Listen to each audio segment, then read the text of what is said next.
सर्वांना नमस्कार. मी दीपक कदम. ओबीसींची नेती म्हणून घेणारी मंडळी आणि स्वतःला ओबीसींची मसीहा समजणारी ही सर्व तथाकथित मंडळी ही ओबीसी समाजाच्या महत्वाच्या प्रश्नावर शांत बसते आणि स्वतःच्या राजकीय आर्थिक फायद्यासाठी ओरडत असते. हे कसे हे मी तुम्हाला आजच्या या व्हिडिओमधून सांगणार आहे. कृपया व्हिडिओ लक्षपूर्वक बघा आणि जास्तीत जास्त शेअर करा. विषय असा आहे की भारताची जनगणना 2027 सुरू झालेली आहे. पहिल्या टप्प्यामध्ये या जनगणनेसाठी घरगणनेसाठी फक्त 3च कॉलम देण्यात आलेली आहेत. एससी प्रवर्ग, एसटी प्रवर्ग आणि इतर.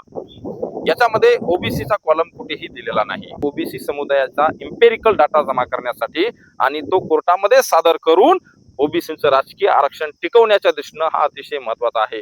तसंच भविष्यामधलं शैक्षणिक आणि नोकऱ्यातलं आरक्षण सुद्धा याच एम्पेरिकल डाट्याच्या आधारावर ठरलं जाऊ शकतं.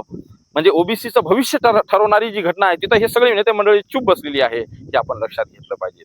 काय एक काळ होता ज्यावेळेस स्वर्गवासी गोपीनाथरावजी मुंडे वाघासारखे लढले होते. ज्यावेळेस काँग्रेसचं सरकार होतं, 2011ची जनगणना चालू होती आणि त्यावेळेस या बहादराने त्या काँग्रेस सरकारला जंग पछाडलं आणि 2011ची जनगणना जातनिहाय करायला भाग पाडली होती. काही कारणामुळे त्याची आकडेवारी जाहीर झाली नाही, तो वेगळा विषय आहे. परंतु त्या ओरिजिनल ओबीसीच्या नेत्याने ही काँग्रेसकडून जातनिहाय जनगणना करून घेतली होती. आणि आजच्या परिस्थिती तुम्हीच बघा. ही सर्व मंडळी जिथं महत्वाचा प्रश्न आहे तिथं चिडचूप बसलेली आहे. एक सुद्धा आवाज करत नाही. बरं, हे यांना माहित नाही अशातला प्रकार आहे का? कारण ज्या मंत्रालयाच्या अखत्यार म्हणजेच होम मिनिस्ट्रीच्या अंतर्गत अमित शहा यांच्या गृह मंत्रालयाच्या अंतर्गत ही जी जनगणना होत असती तिचे आदेश जून 2025ला देण्यात आलेले आहेत.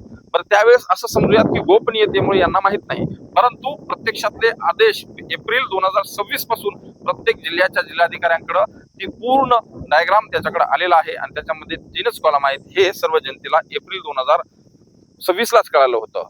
तरी सुद्धा हे चिडचूप बसले. तर काय म्हणायचं यांना? म्हणजे हे काय कुणाला घाबरतात काय?